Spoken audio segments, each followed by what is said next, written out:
فحين قرب أوان وطياد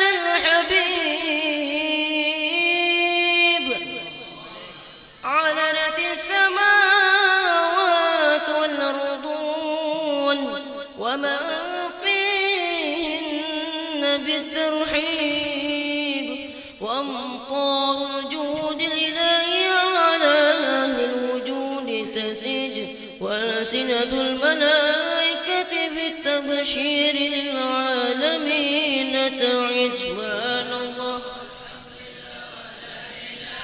إلا الله الله أكبر سبحان الله والحمد لله إلا الله الله أكبر سبحان الله والحمد لله لا إله إلا الله والقدرة كشفت قناع هذا المستور ليبرز نور صلى الله عليه وسلم كاملا في عالم الظهور نورا فاق كل نور وأنفذ الحق حكمه على من أتم الله عليه النعمة من خاص الأمة أن يحضر عند وجعه أمة تانيسا لجناب المسعود ومشاركة لا في هذا السماق الممدود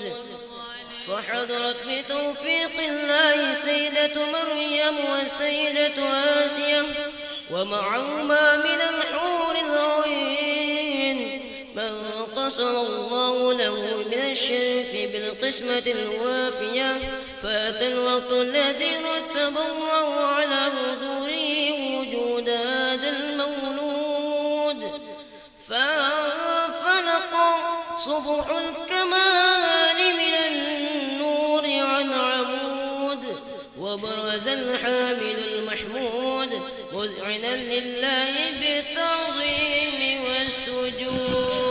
صلى الله على محمد صلى الله عليه وسلم صلى الله على محمد صلى الله عليه وسلم صلى الله على محمد يا ربي صل وسلم يا نبي سلام عليك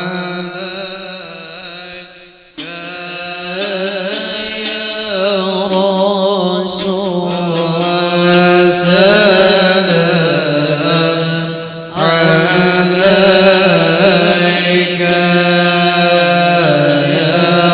حبيب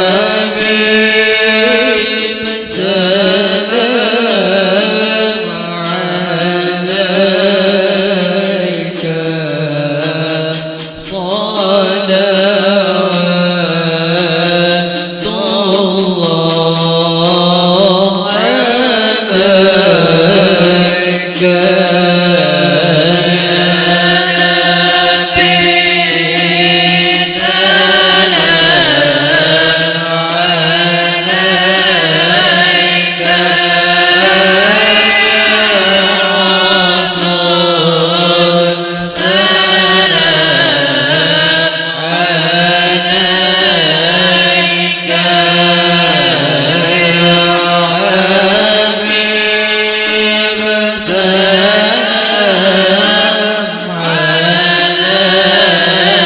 عليك صلوات الله عليك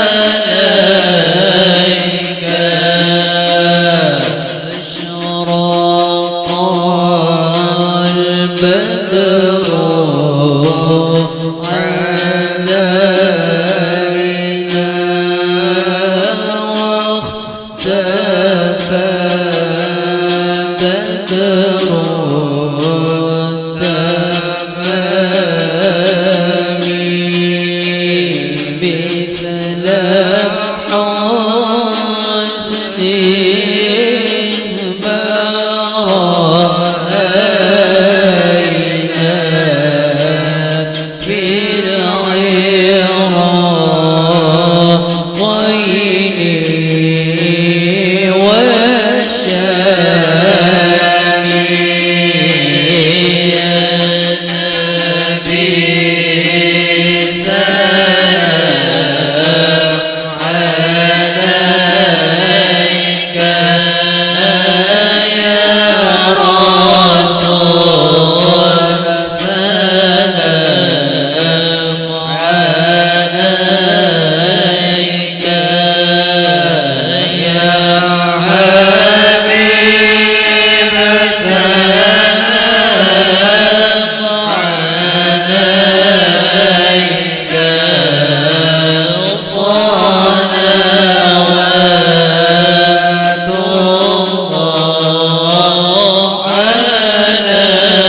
أعطينا ما قد سألنا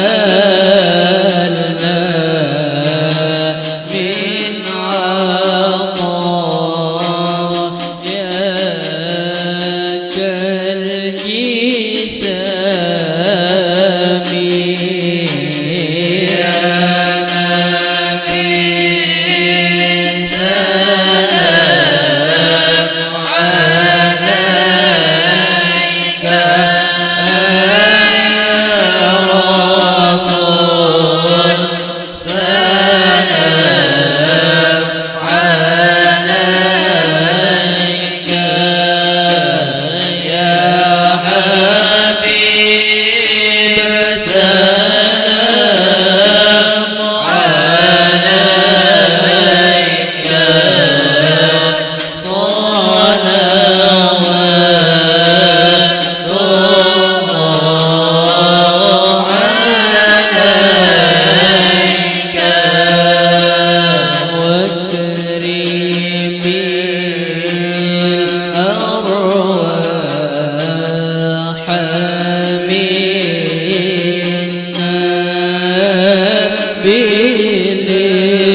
بلقاء خير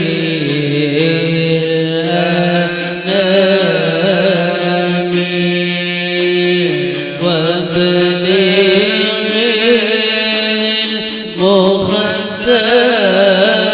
المختار عنا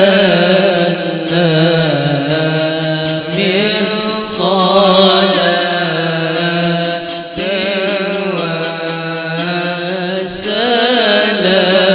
وسلام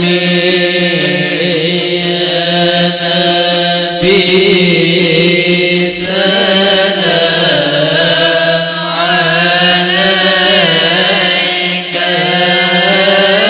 يا رسول سلام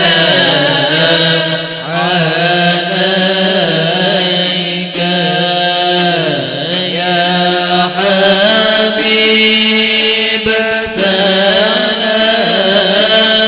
عليك صلوات الله عليك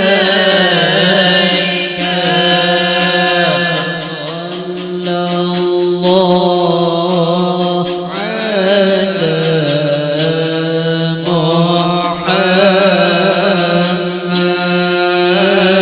صلى الله عليه وسلم صلى الله على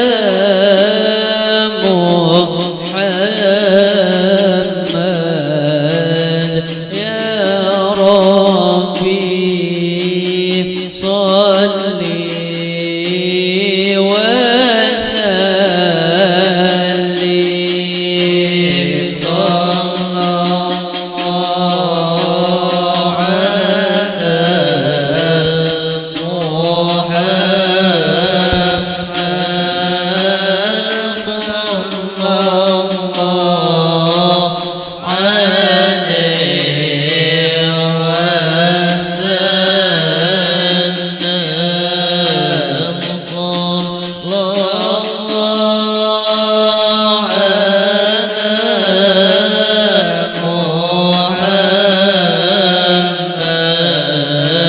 يا ربي صلي وسلم اللهم صل وسلم وبارك عليه وعلى آله اللهم صل وسلم وبارك عليه وعلى آله ولقد اطفى صلى الله عليه وسلم من محاسن الأخلاق بما تضيق عن كتابتي بطون الأوراق. كان صلى الله عليه وسلم أحسن الناس خلقا وخلقا وأولهم إلى مكارم الأخلاق سبقا ووسعهم بالمؤمنين حلما ورفقا. برا رؤوفا لا يقول ولا يفعل إلا معروفا. لون خلق سهل واللفظ المتوي على المعنى الجازل. إذا دعاه المسكين وجابه إجابة معجلة. وهو الأب الشفيق الرحيم باليتيم والأرملة. وله مع سنة أخلاق الهيبة القوية التي ترتعد منها فرائس الأقوياء من البرية. ومن نشر الطيب تعطرت الطرق والمنازل. وبعرف ذكره تطيبت المجالس والمحافل. فهو صلى الله عليه وسلم جامع صفات الكمالية والمنفرد بخلقه وخلق بأشرف خصوصية. فما من خلق في البرية محمود إلا وهو متلقا عن زين الوجود. أجمته في وصف الحبيب وشانه وله العلا في مجري ومكانه. وصف عز قد تعالى مجدها وخزت على نجم السها بعينانه. وقد انبسط القلم في تدوين ما فد العلم من واقع مولد النبي الكريم وحكاية ما أكرم الله به هذا العبد المقرب من التكريم والتعظيم والخلق العظيم.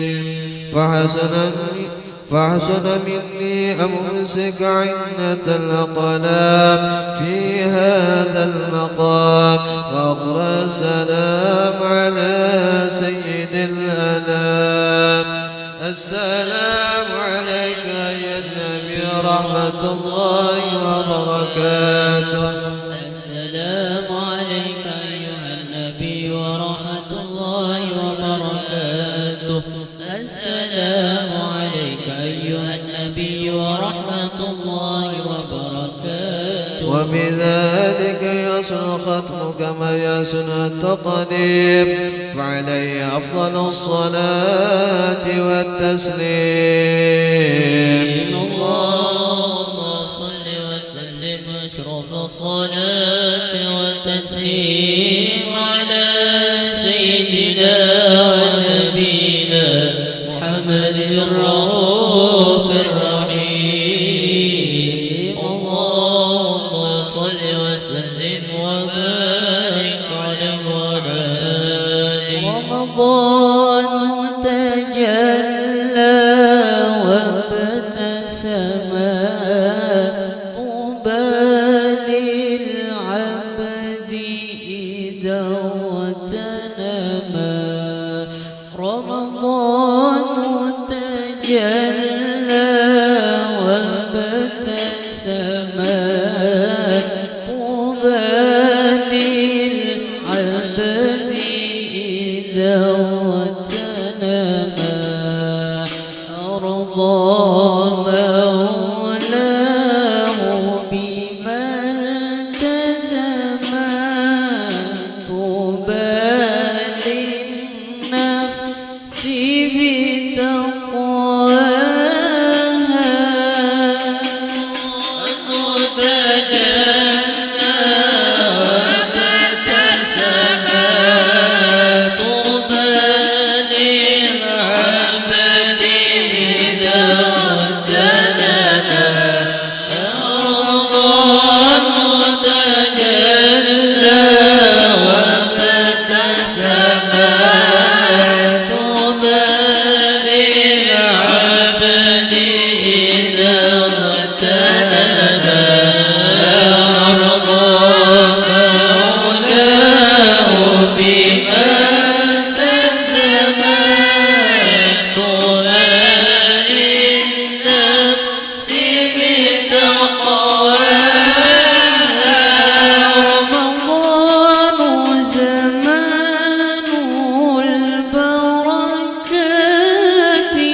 قلوب الأمة يرعاها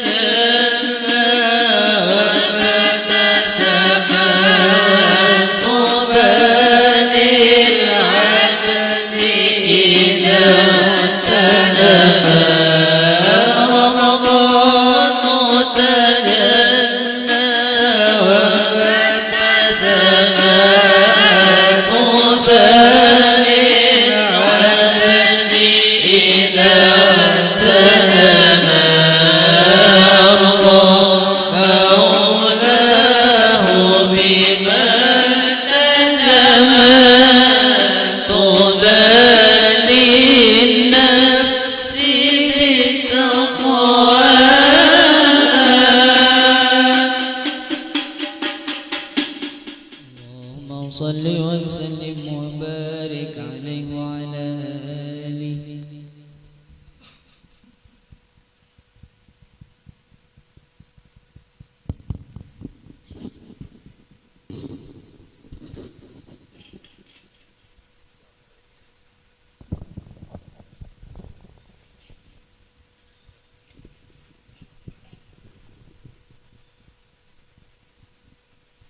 بسم الله الرحمن الرحيم الحمد لله رب العالمين اللهم صل وسلم على سيدنا محمد في الأولين اللهم صل وسلم على سيدنا محمد في الآخرين اللهم صل وسلم على سيدنا محمد في كل وقت معين اللهم صل وسلم على سيدنا محمد في الأعلى إلى يوم الدين اللهم صل وسلم على سيدنا محمد وعلى آله وصحبه أجمعين.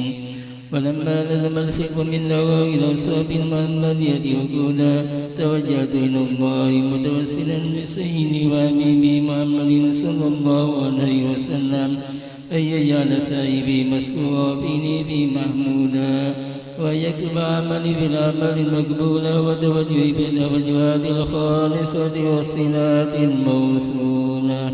اللهم يا من إليه تزوج أمل فتعود ضابرا وعلى باب الزديد وتغيال فتغشى منه الفيولات الرابرة نتوجه إليك يا سيف الوسائل عليك سيد المرسلين عبدك الصادق الأمين سيدنا محمد الذي عمت رسالته العالمين أن تصلي وتسلم على تلك الذات الكاملة مستودع أمانتك وبجسدك ومن راية دعوتك الشاملة الأب الأكبر المحبوب لك والموصول بسوء الأفخر في كل موطن من مواطن القلوب ومظهر قاسم إمدادك بعبادك وساقي كرسي سادك لأهل ردادك سيد الكونين وأسرف الثقلين العبد المحبوب الخالص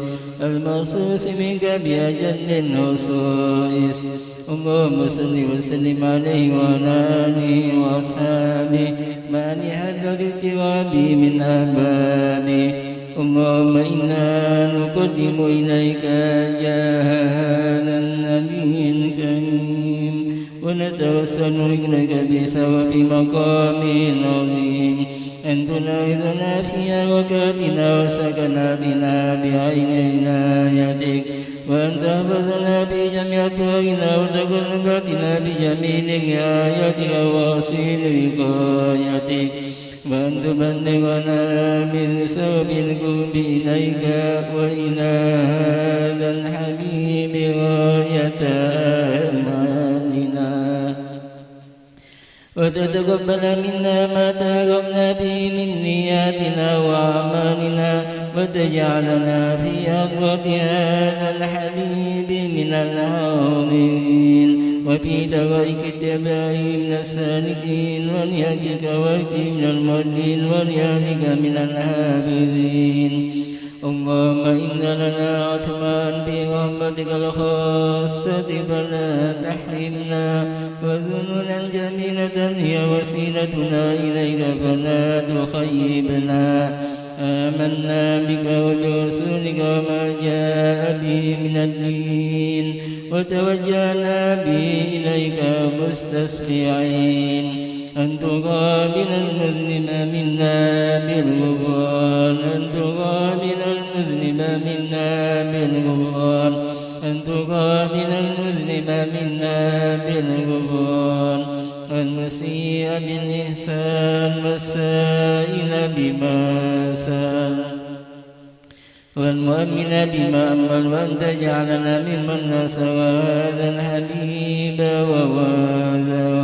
ونور ومغفرته وسعيد بجاد أولادنا ووالدينا ونكثنا ووالينا وجميع المسلمين والمسلمات والمؤمنين والمؤمنات في جميع الجهات وادم وعظة قويم في جمع طائم منصورا ومالم الإسلام والإيمان بأولياء معمورا أمانا وصورا فاكسب اللهم كربة المكروبين واقضي إلينا المدينين واغفر للمذنبين وتقبل توبة التائبين وانصر رحمتك على عبادك المؤمنين أجمعين وبئس والمرتدين والظالمين وبسط لنا بولاة الأكل في جميع النواحي والأقطار وأيدهم بتأييد لك ونصرنا المعاندين من المنافقين والكفار وجعلنا يا ربي بالنصير من جميع البلايا وجعلنا يا ربي بالنصير من جميع البلايا وجعلنا يا ربي بالنصير من جميع البلايا وبنيز المكين من الذنوب والخطايا وادمنا في العمل بطاعتك والسلك في خدمتك قائمين وإذا توفيتنا فتوفنا مسلمين مؤمنين واختم لنا منك بخير أجمعين وصل وسلم على هذا الحبيب المحبوب للأجسام والأرواح والقلوب وعلى آله وصحبه ومن إليه منسوب وآخر دعوانا الحمد لله رب العالمين سبحان ربك رب العزة عما يصفون وسلام على المرسلين والحمد لله رب العالمين.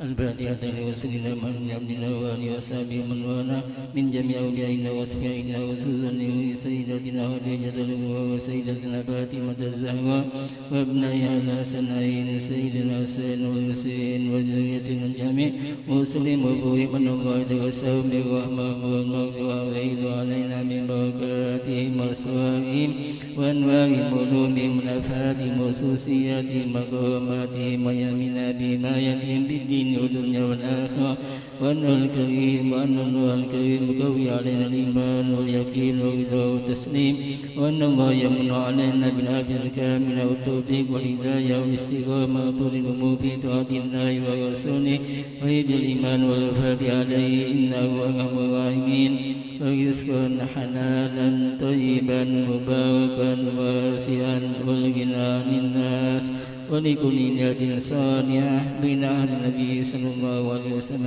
البرية سير لله لهم الفاتحة.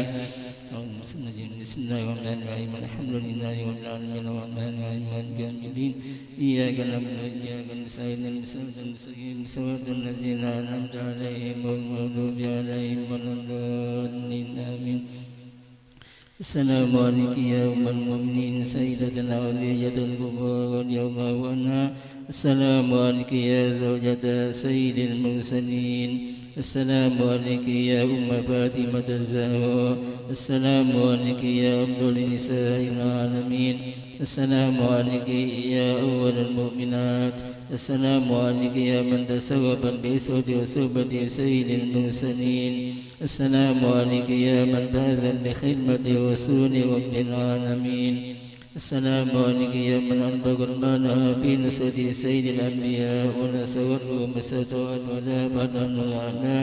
السلام عليك يا من قام بتأييد ونصرة سيد المرسلين. السلام عليك يا من سلم عليها جبريل وبلغ السلام من الله الجليل السلام عليك وعلى من حولك وعلى جميع أزواج وذرية رسول الله صلى الله عليه وسلم ورحمة الله وبركاته اللهم انصر نفات الرضوان عليها وأمن لنا من السوء التي أولعتها لديها اللهم صل وسلم على زوجها الأمين سيدنا محمد وعلى آله وصحبه أجمعين اللهم أعلي درجاتها في الجنة وانفعنا بأسرارها وأنوارها ونفحاتها وخصوصياتها وكراماتها وعلومها واحمنا بحمايتها في الدين والدنيا والآخرة وادفع عنا وعن جميع إخواننا المسلمين من البلايا والمصائب والأمراض والآفات والآهات والفتن ما ظهر منها وما بطن وارزقنا بجاهها الفتوح والمنوح والوصول والتوبة النصوح وسلسل الله والباطن في الدنيا والآخرة وارزقنا بحرمتها رزقا واسعا حلالا طيبا مباركا من غير تعب ولا نسب ولا مسكة ولا ضيق بسر سورة الفاتحة بسم الله الرحمن الرحيم الحمد لله رب العالمين الرحمن الرحيم مالك يوم الدين إياك نعبد وإياك نستعين اهدنا الصراط المستقيم صراط الذين أنعمت عليهم غير المغضوب عليهم ولا الضالين آمين بسم الله الرحمن الرحيم الحمد لله القائل النبي وأولى بالمؤمنين من أنفسهم وأزواجه أمهاتهم والصلاة والسلام على سيدنا ومولانا محمد القائل وخير النساء خديجة والقائل أيضا لقد رزقت حبها فأنا أحب من يحبها وعلى آله وصحابته المهديين وأزواجه اللاتي تشرفن بصوت سيد المرسلين خصوصا خديجة الكبرى التي نالت وفازت بخدمة خاتم الأنبياء والمرسلين وسيدت يوم بئسة رسول رب العالمين أما بعد. Bermula ini adalah sebahagian manaqib Ummul Mukminin Sayyidah Khadijah radhiyallahu anha. Mudah-mudahan Allah menurunkan rahmat dan mengampuni serta meridai bagi orang yang membaca dan mendengarkannya, dan dikabulkan segala hajat-hajat kita, baik hajat dunia ataupun hajat akhirat. Yang mana menuntut ilmu supaya dapat futuh dijadikan oleh Allah Ta'ala orang yang alim, orang yang hafiz Al-Quran, dan dijadikannya daripada wali-wali Allah Ta'ala. Sayyidah Khadijah adalah seorang perempuan yang mempunyai kemuliaan.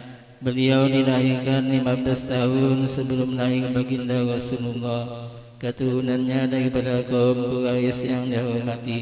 Beliau adalah seorang pedagang yang terkenal dan kaya raya. Manakala Allah menghendaki kepada beliau untuk mendapat kemuliaan dunia dan akhirat, sampailah khabar kepada beliau akan seorang laki-laki yang baik akhlak, terpuji dan jujur, dikenal namanya Muhammad Al-Amin. Maka menawarkan Sayyidah Khadijah kepada baginda Al-Amin untuk didagangkan dagangannya. Dengan gembira diterima tawaran itu oleh baginda Al-Amin. Kemudian berangkatlah baginda Al-Amin ke negeri Syam membawa dagangan Sayyidah Khadijah untuk dijualkan. Kemudian Sayyidah Khadijah menyuruh pembantunya Maisarah supaya membantu baginda Al-Amin dalam perdagangannya. Ketika sampai di Syam, semua dagangannya habis laku dengan untung yang banyak. Setelah itu kembali baginda Al-Amin ke Mekah. Manakala sampai di Mekah, disambut oleh Sayyidah Khadijah dengan senang gembira dan ucapan terima kasih. Setelah melihat kemuliaan dan keelokan akhlak baginda Al-Amin serta keberhasilan dalam berdagang, maka tertanam di hati Sayyidah Khadijah perasaan cinta dengan baginda Al-Amin. Ditambah lagi cerita dari Maisarah akan keajaiban yang terjadi pada baginda Amin dalam perjalanan berdagang ke negeri Syam. Di antaranya awan yang menaungi selama dalam perjalanan, onta yang tunduk dan patuh, perjalanan yang cepat sampai dan mudah. Mendengar cerita yang demikian itu maka bertambah kuatlah cinta Khadijah kepada baginda Al-Amin. Kemudian daripada itu menyuruh Sayyidah Khadijah akan Nafisah binti Umayyah untuk menanyakan hal keadaan baginda Al-Amin.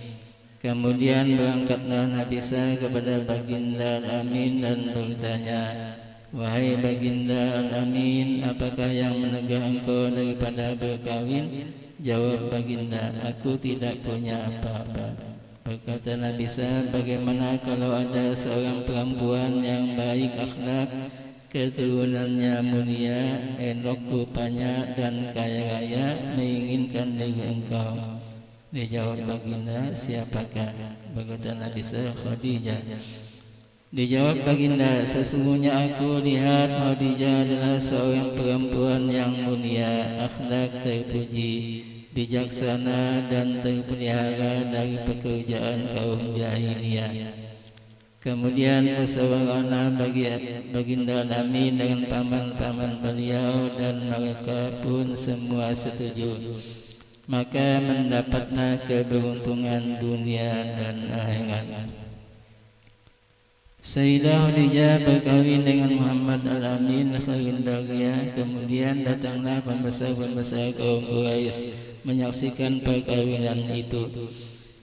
Lalu Abu Thalib paman baginda berkata, "Segala puji bagi Allah yang telah menjadikan keturunan kami daripada zuriat Nabi Ibrahim alaihissalam, menjadikan kami sebagai pembersih Baitullah, pelayan tanah haram dan pembesar Quraisy. Kemudian daripada itu anak saudaraku ini Muhammad bin Abdullah tidak ada bandingnya, walaupun ia tidak kaya, tetapi akhlaknya terpuji, keturunannya mulia. Sesungguhnya telah meminang ia akan Khadijah binti Khuwailid dengan mahar yang telah ditentukan. Demi Allah, kejadian ini sangatlah besar dan perkahwinan ini sangat mulia." Kemudian berkata Waraqah bin Nawfal, "Segala puji bagi Allah yang telah menjadikan keturunan kita daripada pembesar dan pemimpin Quraisy, dan keturunan kalian semua daripada pembesar-pembesar Quraisy yang mulia. Dan kami sangat gembira dengan terhubung kekeluargaan dengan kalian. Kemudian saksikanlah wahai kaum Quraisy bahwasanya aku kawinkan Khadijah binti Khuwailid dengan Muhammad bin Abdullah dengan maharnya 400 dirham atau 400 dinar."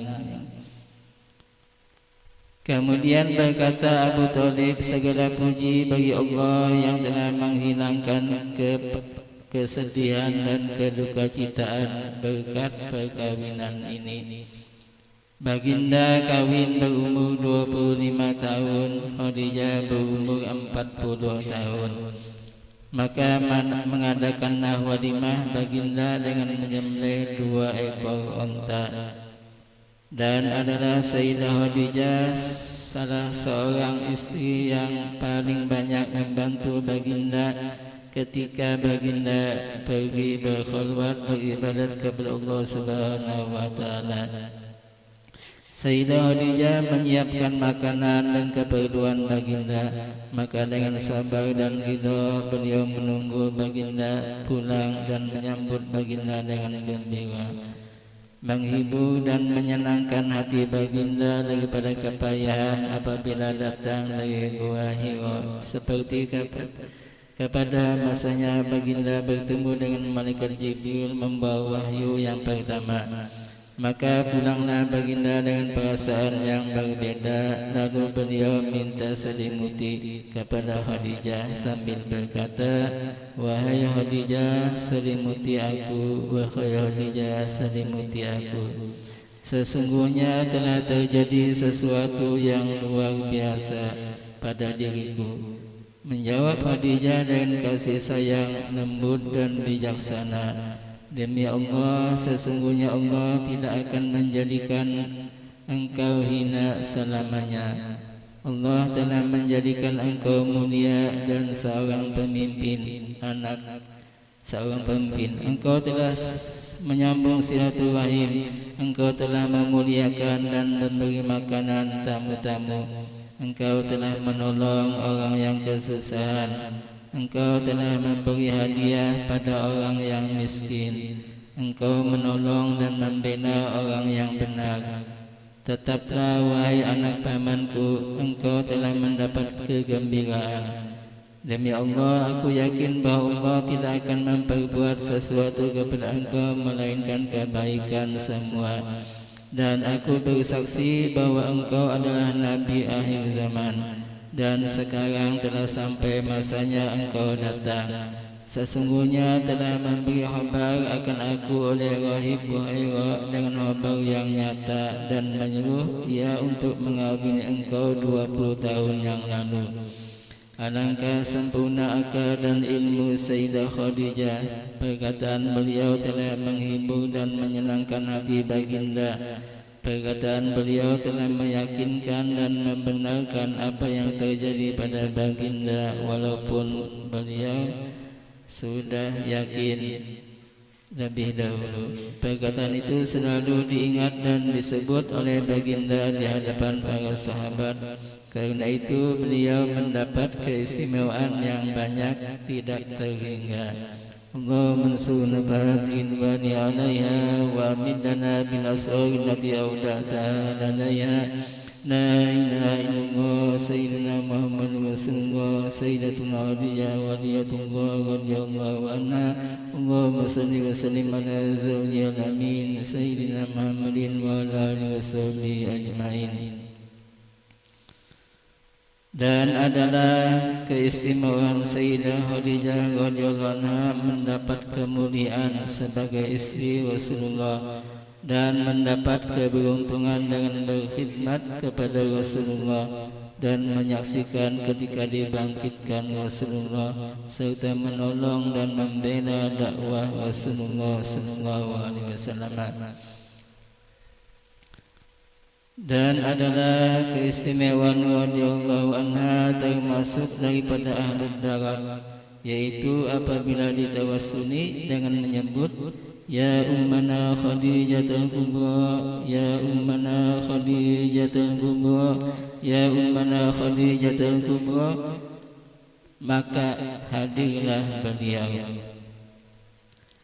Dan adalah keistimewaan Sayyidah Khadijah radhiyallahu anha mempunyai ilmu dan akal yang sempurna, akhlak yang baik dan terpuji, bijaksana dalam segala urusan, mempunyai firasat yang kuat, semangat yang besar, pandangan dan pendapat yang tepat, mempunyai keelokan yang sempurna.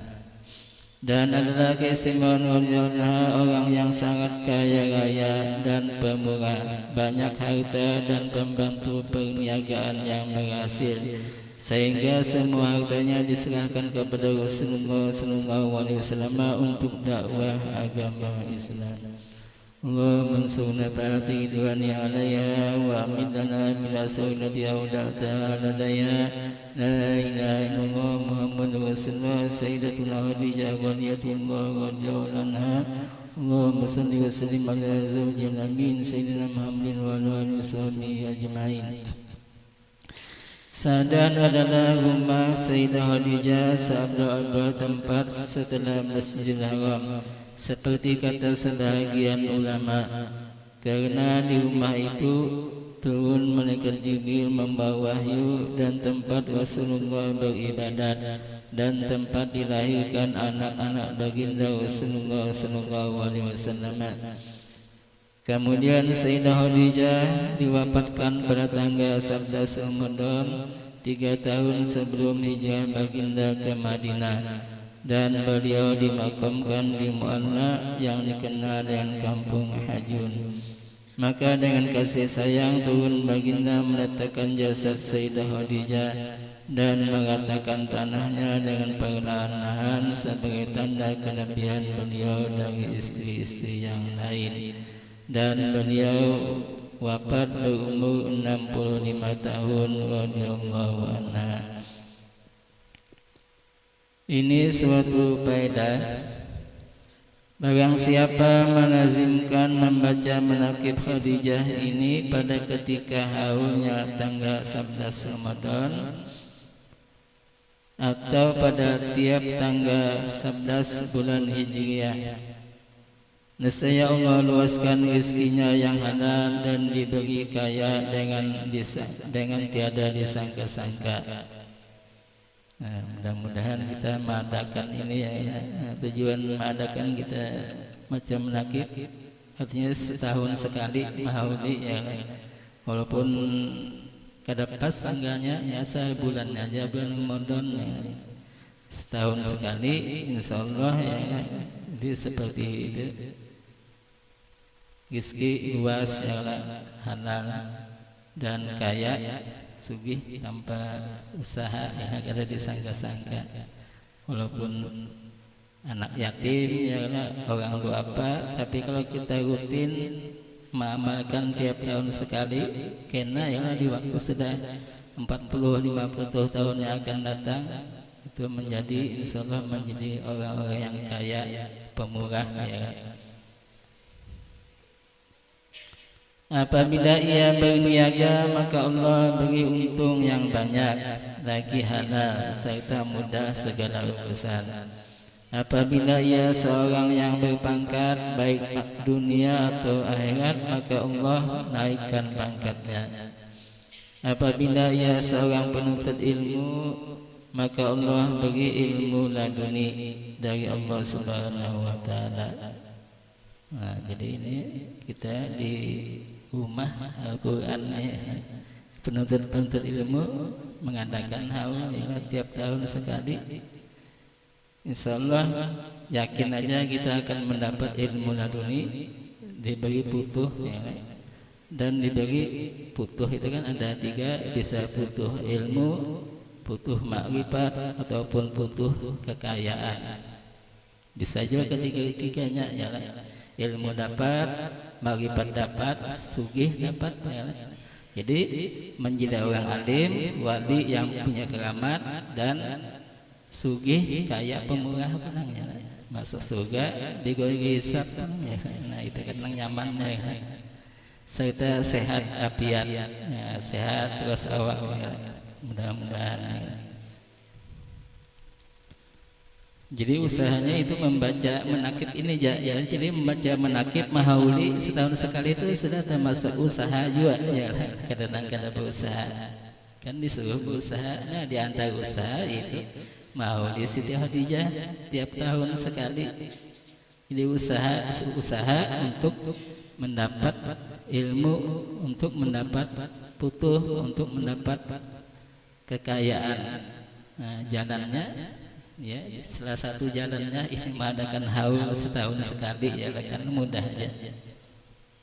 Apalagi tadi didahului dengan membaca maulid nafsi. Nah, kalau membaca maulid kan itu kalau kita baca maulid keutamaan maulid simtud dua gitu apabila dibaca mulai awal Rasulullah itu hadir ya, sampai membaca doa tadi. Hadir melihat karena melihat Rasulullah itu ada ialah hadir sedih. Disambung lagi manaqib Siti Khadijah, hadir lagi ialah Rasulullah ya. Istri Sidin ada ialah berarti Sidin ada juga. Tidak hadir juga. Kalau hadir kehadiran Rasulullah, jadi untuk mengundang Rasulullah supaya datang ke majelis kita bacakan maulid. Seminggu sekali, umumnya atau sebulan sekali, itu untuk mengundang Rasulullah. Apalagi maulid Al-Habsyi Kan sampai 1 jam, berarti 1 jam Rasulullah berada di tempat ini. Kedatangan Rasulullah itu apa gunanya? Rasulullah datang di tempat kita ini yaitu untuk memberi madad, untuk memberi ketenangan, ya. Sakinah, ya, wallazi anzala sakinata fi qulubil mu'minin. Itu dengan hadirnya Rasulullah dan hadirnya para aulia Allah. Kan dibaca Maulid itu selain Rasulullah yang hadir itu ahli bait Rasulullah, wali-wali Allah Ta'ala hadirnya. Dan seperti kata Habib Ali, yahdu bil Mustafa wa ahluhu wa adul guyub. Jadi malaikat-malaikat itu hadir sampai ke langit sana, susun mulai sampai ke tempat ini. Nah, lalu kita menjadi tenang, ya. Nah, itu karena kehadiran wali-wali Allah Ta'ala. Doa dikabulkan, harapan-harapan kita, cita-cita kita insyaallah kabul. Berkat Rasulullah, berkat wali-wali Allah Ta'ala, berkat Siti Khadijah dan Siti Khadijah.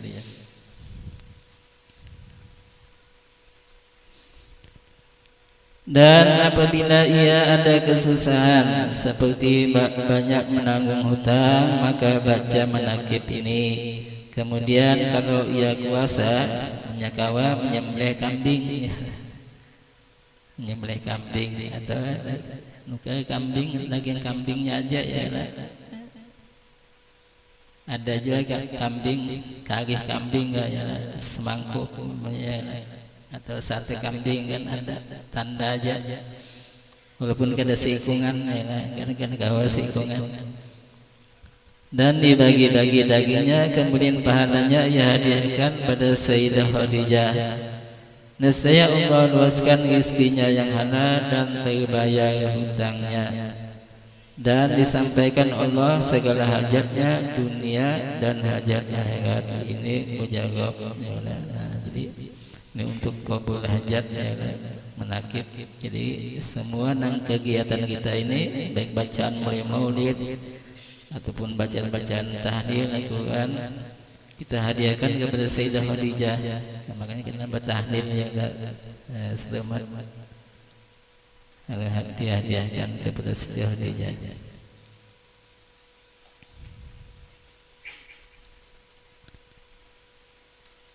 Nah, mudah-mudahan dengan bakat Rasulullah, bakat Sayyidah Khadijah, berkat wali-wali Allah Ta'ala mengampuni segala dosa-dosa kita, dosa-dosa kedua orang tua kita, dosa-dosa jiran-jiran kita, dan kaum muslim-muslimat yang batin semua hidup dapat rahmat yang luas, selamat dunia akhirat, mati beriman sempurna, segala hajat kabul, segala hajat kabul, segala hajat kabul, masuk surga bighairi hisab. Bismillahirrahmanirrahim. Bismillahirrahmanirrahim. Alhamdulillahirabbil alamin arrahmanirrahim maliki yaumiddin. Iyyaka na'budu wa iyyaka nasta'in ihdinas siratal mustaqim siratal ladzina an'amta 'alaihim ghairil maghdubi 'alaihim waladdallin. Amin. Bismillahirrahmanirrahim. Alhamdulillahi Allahumma shalli ala sayyidina wa ala sayyidina salatan yasisu bi ziyatina wa kunniyatina wa tazabbatu wa biyakatina wa sakanatina. Allahumma kama mananta ala sayyidati Khadijah al-Kubra wa ja'alna bi tasdiq wal iman bi nabiyika sayyidina Maulana Muhammadin sallallahu alaihi wasallam. Famunna alaina bi dzalika ya qadiman ihsan wa kama tafaddalta 'alaiha bi تعظيم يومته وإبيانه وذمته ونصره ودعوته ومتابعة سبيله وسنته وتعييل كلمته وحجته. فتفضل علينا بذلك واكتب لنا من ذلك الحظ الأوفى والنصيب الأكبر ووفقنا للاستمساك بسنته واللزوم منته حتى نموت عليها واسرنا بزمرته وتحت لوائه واجعلنا من فقائه وأولنا له واسقنا بكأسه وانفعنا بمحبته وتب علينا واحفظنا من جميع البلاء والبلوى والفتن ما ظهر وما بطن واغفر لنا ولجميع المؤمنين والمؤمنات والمسلمين والمسلمات الأحياء منهم والأموات اللهم اسع صدورنا بما سوت به صدور الصالحين من عبادك يسر أمورنا بما يسرت به الصالحين من عبادك وسدد ألسنتنا بما سددت به ألسنة الصالحين من عبادك واهد قلوبنا بما هديت به قلوب الصالحين من عبادك بحق سيدتنا وليجا صاحبة الكرم والاستقامة ربنا آتنا في الدنيا حسنة وفي الآخرة حسنة وقنا عذاب النار ربنا تقبل منا إنك أنت السميع العليم وتب علينا إنك أنت التواب الرحيم وصلى الله على سيدنا وعلى آله وصحبه وسلم الحمد لله رب العالمين.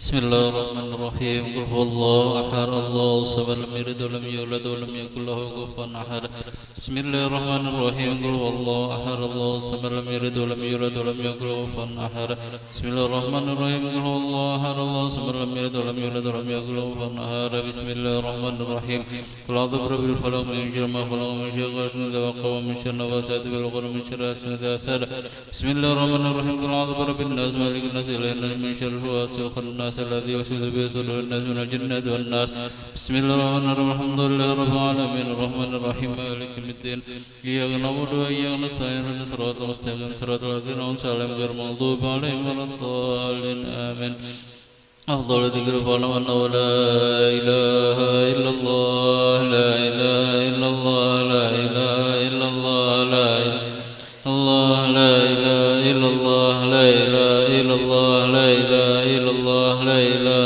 إلا الله لا إله إلا الله لا إله إلا الله لا إله إلا الله إلا الله لا إله إلا الله لا إله إلا الله لا إله إلا الله لا إله إلا الله لا إله إلا الله لا إله إلا الله لا إله إلا الله إلا الله لا إله إلا الله لا إله إلا الله لا إله إلا الله لا إله إلا الله لا إله إلا الله لا إله إلا الله لا إله إلا الله لا إله إلا الله لا إله إلا الله لا إله إلا الله لا إله إلا الله لا إله إلا الله سيدنا محمد رسول الله اللهم صل على سيدنا محمد اللهم صل عليه وسلم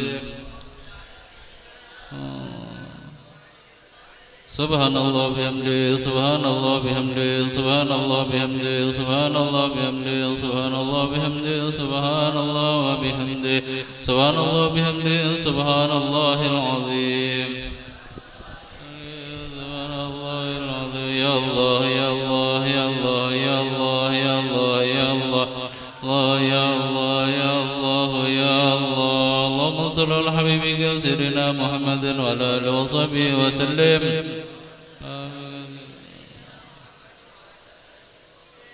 اللهم صل على حبيبك سيدنا محمد وعلى آله وصحبه وبارك وسلم أجمعين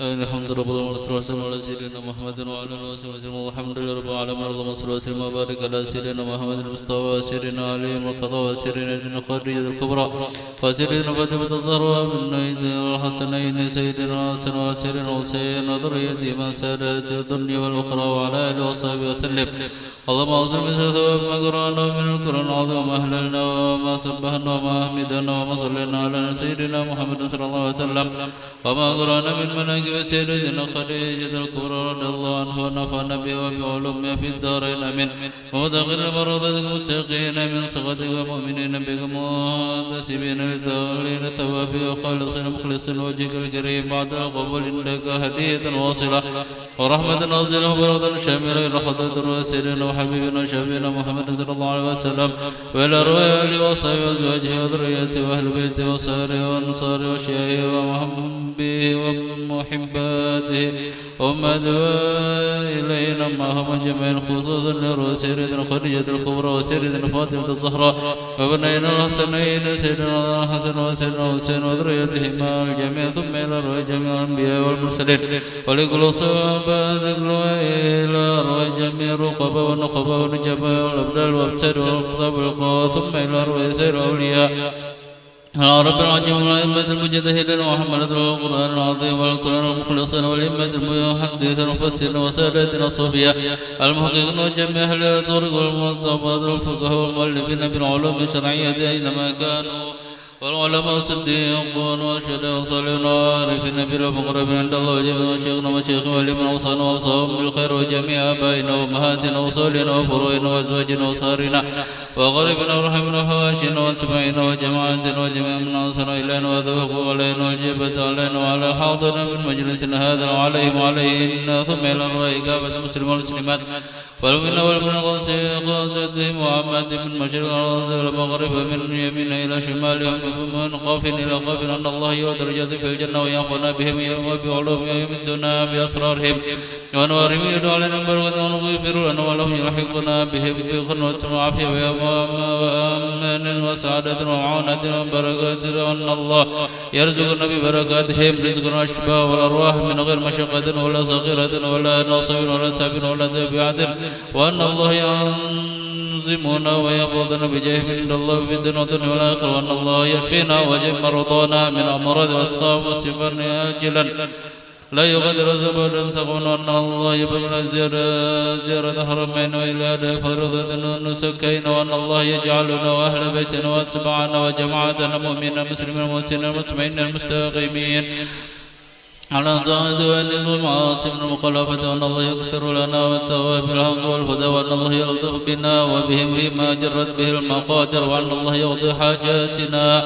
وييسر لنا ولهم أمورنا في الدين والدنيا والآخرة ويهون علينا وعليهم سكرات الموت ويختم لنا ولهم بحسن خاتم بشفاعة سيدنا ومولانا محمد صلى الله عليه وسلم وبحرمة سيدنا خديجة صيبة هيئة المناقب رضي الله عنها آمين يا رب العالمين ربنا اتنا في الدنيا حسنة وفي الآخرة حسنة وقنا عذاب النار صلى الله ربك رب العزة عما يصفون وسلام على المرسلين والحمد لله رب العالمين بسر الفاتحة.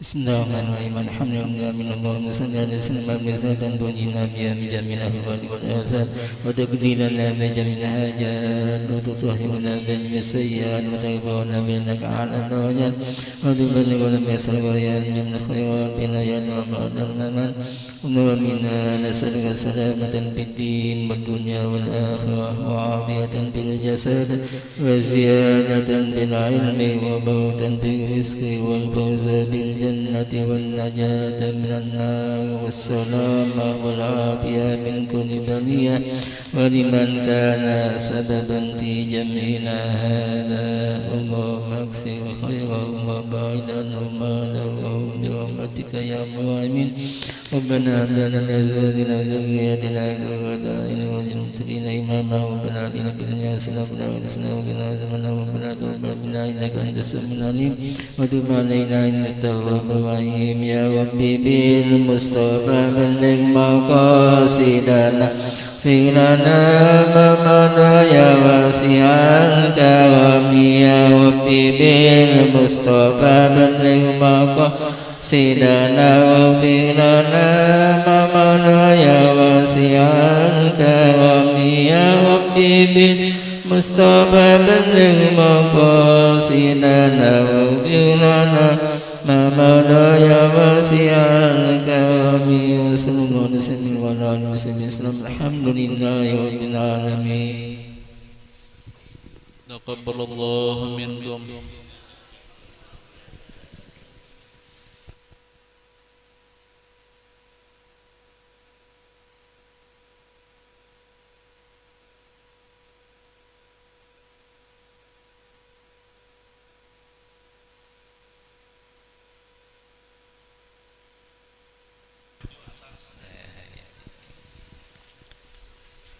Mudah-mudahan dengan berkat kehormat Sayyidah Khadijah ini rumah Al-Quran ini menjadi lebih maju dan santri-santrinya yang bersekolah di sini menjadi orang-orang yang saleh, menjadi orang-orang alim dan menjadi wali-wali Allah Ta'ala. Allahumma salli ala sayyidina Muhammad. Allahumma salli ala rasulillah sayyidina Muhammad. Allahumma salli ala rasulika sayyidina wa habibina syafi'ina dhukhrina nabiyyina wa maulana Muhammad.